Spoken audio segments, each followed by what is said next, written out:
Joining us now on the Deseret First Credit Union hotline is Kaipo McGuire, standout receiver from that 1996 BYU football team, also played in the professional ranks. Kaipo, welcome to BYU Sports Nation. Thank you. Good morning. How are you guys doing today? We are fantastic.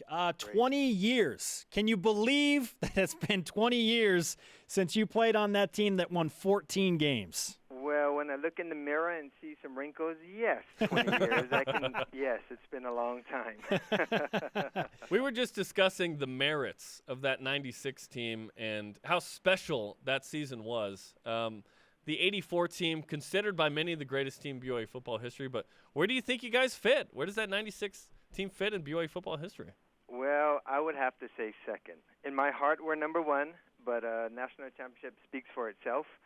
I was listening and all the talent we had, and that's for a different debate. But 84 team is the best team. Why do you say that? Well, they won the national championship. Doesn't matter what the circumstances were. They won every game that they played, and that's what mattered.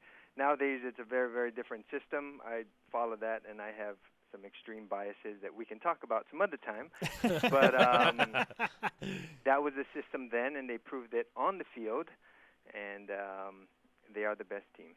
Kaipo McGuire with us on BYU Sports Nation, making his show debut. 20 years since he helped BYU to a 14-1 record in 1996, one of the greatest BYU football teams ever. Kaipo, what do you remember most about the 96 season? Well, what I remember most is what I don't remember for getting hit in the Cotton Bowl, which I know is going to come up. But no, what I remember is I think we had something special even preseason and all through that summer. We knew that we had a lot of talent coming back, a lot of new guys coming in. We knew like Ronnie Jenkins was coming in, Brian McKenzie, and we knew once we got another corner in Omar Morgan, we can do so much more defensively. Just kind of had that special feel. People stuck around. We worked out, and I think it all showed that season. I'm seeing some quick feet from you on some highlights we're showing on BYUtv. I forgot how quick those feet could move, man. What was that like in '96 to be able to have the season you had? Well, when you talk about quick feet, when you're 5-0, 100-0, you're afraid of a lot of people. So you need to run very fast. It was out of fear. Do you have a favorite memory? I mean, I know there were so many good ones in that 96 season, but do you have a favorite memory that stands above the rest? I would say Texas A&M, only because they came in highly ranked, and their defense was known as the Wrecking Crew, and they tried to play us press man, and Sark just shredded them.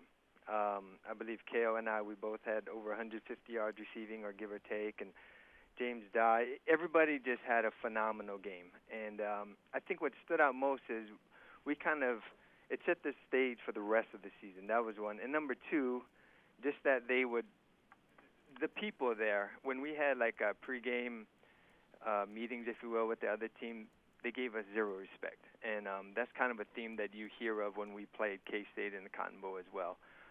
People didn't take us serious, and so we kind of took that to heart. In the Cotton Bowl, you got knocked out of the game, obviously a concussion. You already referenced it, but take us through that play, and then I've never heard from you after the game, like what you could remember going back or what that experience was like. It's kind of a unique situation. I study a lot of psychology, and again, that's for a whole different conversation. But basically, I was dragging across the field, and so I keyed into it a little behind and high behind to me, reach for it, and in today's game, that would be a foul. Those hits are not, allowed these days. In my day, yes, 20 years ago, that was just a good hit. So I can't remember his name, but the safety there just took me out. It was Mario Smith. I haven't forgotten. Smith. I have nightmares, but it was just a play, and it happens. It was part of the game. From my perspective, it was just a great hit. Again, in today's game, it would not be allowed. But I think that the next play we scored, and we held them with Omar's big pick at the end there, and I was not there mentally to celebrate. Otherwise, that would probably be my best memory of the season. So, but it was great. That game was big time. It was a big time atmosphere. They dominated the stands, but at the end of the day, we came out with the victory. So what do you remember about that, and what was that like when, I mean, how long before you kind of came to? I came through when I was taking a shower. So I remember nothing. I don't even remember that play. I remember previous play, which I guess I can't remember exactly what it was, but I do remember the previous play. Then from there, I just remember taking a shower, and that was it. Just a really bad headache, and so whatever time elapsed, I don't know, maybe half an hour or so, I have zero recollection. And it's kind of hard to parse out what exactly I do and don't remember, because most of it is people telling me what I've said. And so I am going to apologize to my coaches, staff, and all of Cougar Nation, because I probably said things that I regret. We'll just leave it at that. Didn't you catch the ball? They called it an incomplete pass. I'm not sure if there would replay in today's. I'm not sure if I had possession because I was still in the air when I got hit. So the older I get, you heard this term before, the older I get, the better I was. So in my mind, I caught the ball. Yes, you caught the ball. You tell everybody, yeah, but I held on to it. How many people can say that? Absolutely. So I'm going with that. Kaipo McGuire with us on BYU Sports Nation. Kaipo, obviously BYU fans are invested in what you're doing and what kind of ties you have to the BYU football program still. So how much time do you have in your professional life now, whatever that is, to follow BYU football? Well, a lot. Every single day. And I know this is going out. I'm a commissioned officer in the Air Force. As you alluded to earlier, played professional for a few years, actually 5 years. Then got commissioned in the Air Force. Right now I'm based out of Tucson, Arizona. But every day I follow BYU sports, particularly football, every single day. Now, I'm going to get myself in trouble because I look on government computers, but it's okay. I can justify it. But I follow you guys. I follow particularly one. I go to Cougar Fan pretty much every single day and kind of keep tabs on former players.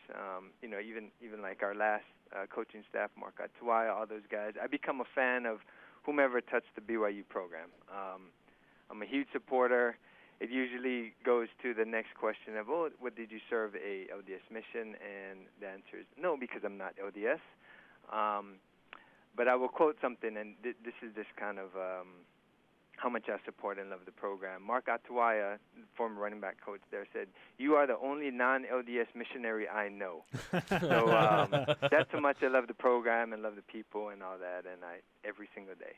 Kaipo, fantastic stuff. We certainly appreciate the time and the look back at 96, and I look forward to crossing paths with you in the very near future.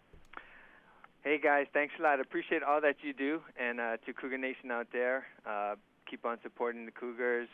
And I'm excited for this year. Kalani and company is going to do an awesome job. You got it, man. Take care, Kaipo. Thanks. You take care.